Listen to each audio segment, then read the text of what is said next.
This is Autoline Daily, the show dedicated to all of you enthusiasts of the global automotive industry. Another day, another change in Trump's tariff policy. Now the president says he wants to give automakers temporary relief on the parts that they bring in from Canada and Mexico. He says automakers need more time to make the transition to building more cars and components in the U.S. But he did not say when or how this tariff relief might happen.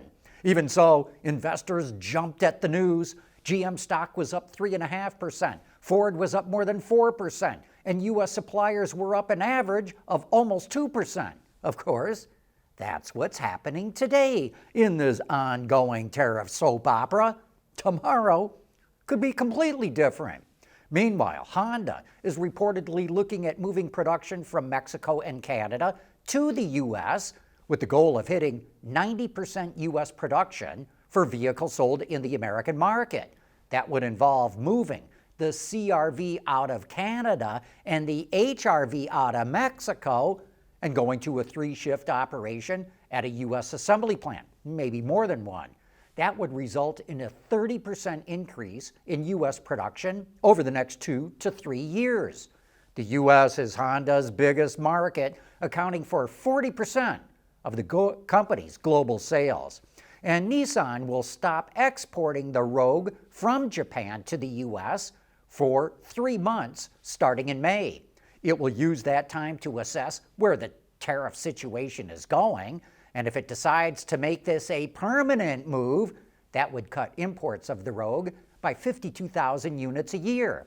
Nissan also makes the Rogue at its plant in Smyrna, Tennessee, and presumably would boost production there. Okay, enough of all the tariff stuff already. Now, over to China, where an auto expert says any EV maker in China that sells fewer than 2 million EVs a year will not survive. He says that NIO, Xpeng, and Li Auto will either have to merge, restructure, or go bankrupt. Professor Zhu Zikan from the School of Automotive Engineering at Tongji University says the odds of these EV startups surviving on their own is 0. Hey, we've got some intel on the next generation Chevrolet Corvette. Auto Forecast Solutions says the next gen Vet will go into production in June of 2029 at the Bowling Green assembly plant in Kentucky. Interestingly, the internal code that General Motors is using for the platform still calls it a C8. Maybe that means that the new one is just a highly modified version of the current platform. But we're also curious to know if the next-gen Corvette will look anything like that concept hypercar that it unveiled just a week ago.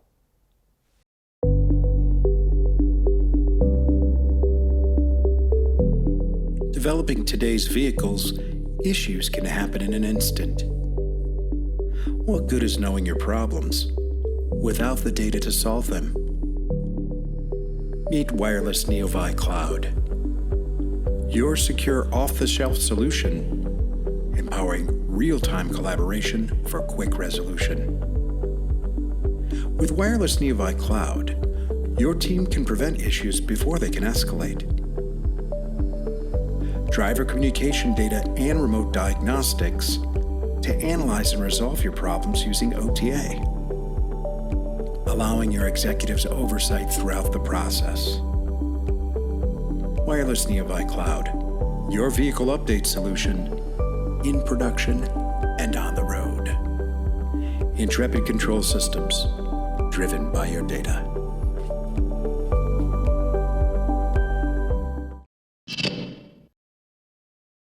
General Motors could see production of its most profitable trucks and SUVs come to a screeching halt, and it's got nothing to do with tariffs. 2 of its suppliers are arguing over pricing: South Korean tie rod maker Primax and Chinese-owned steering column supplier Nexteer. Primax stopped shipping parts to Nexteer because it wants higher prices due to raw materials costing more. Nexteer said no and filed a lawsuit against Primax to force it to continue supplying parts. GM is in danger of running out of steering columns by the end of this week, and that could force it to stop production of models like the Chevy Silverado, the Tahoe and Suburban, as well as the GMC Sierra and Yukon, and the Cadillac Escalade. And as everyone in this business knows, any supplier that causes an automaker to shut down its assembly lines is in danger of never getting any new business ever again. The largest EV maker in the world, CATL, had a super strong first quarter. Its revenue hit $11.5 billion in the first 3 months of the year, up 6% compared to a year ago. That's its first revenue increase in 5 straight quarters. But the big news is that CATL's net profit soared 33% to $1.9 billion. Carlos Tavares was pushed out of Stellantis as CEO last year as sales and profits plummeted, and it got into fights with its suppliers, dealers, and unions. Even so, Tavares is walking away with a pay package worth over $40 million. And investor groups are hopping mad that he's getting so much money after their stock dropped 67% from a year ago. They're advising shareholders to vote against the payout at the company's annual meeting today. And speaking of Stellantis, the automaker is closing in on choosing a new CEO. Reuters reports that it's got a shortlist down to only 5 candidates, and 2 of them are internal. Antonio Filosa, who's the head of North America, and Maxime Picat, the head of procurement. Stella has also interviewed 3 external candidates and wants to hire its new CEO by the end of the first half of the year. Say, did you know that the cathode is by far the most expensive part of an EV battery? In fact, it accounts for 51% of the cost, or as much as $3,600 for a typical battery. So a startup based in Blacksburg, Virginia, called Fermi Energy, is working on a new type of cathode that could cut its cost in half. It's a lithium iron phosphate cathode made with what the company calls mechanofusion dry processing. It can boost the range of an EV that gets 250 miles of range up to 320 miles with no other changes. And with a fast charger, it can add 25 miles of range each minute. Fermi Energy was one of the winners of this year's GAMIC Awards. GAMIC is the Global Automotive and Mobility Innovation Contest, and the winners are selected by a panel of automotive and technological expertise. That brings us to the end of today's report. Thank you for making Autoline Daily a part of your day, and a special thanks to all of you who have signed up for Patreon and YouTube memberships, because you're the ones that makes this all possible.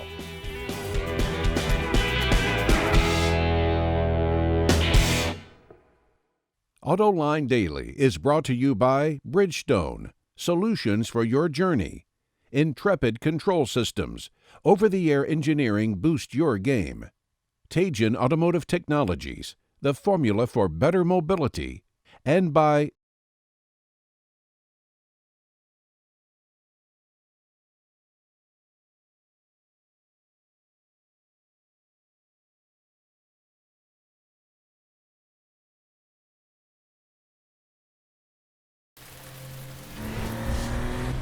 knowing that a little rain won't slow down your day. That's what really matters. Bridgestone Turanza Quiet Track tires. Confident control in wet conditions. There's nothing wrong with heavy metal. Hey, lighten up. But with world-class composite material, Teijin Automotive Technologies makes vehicles lighter, safer, and more eco-friendly.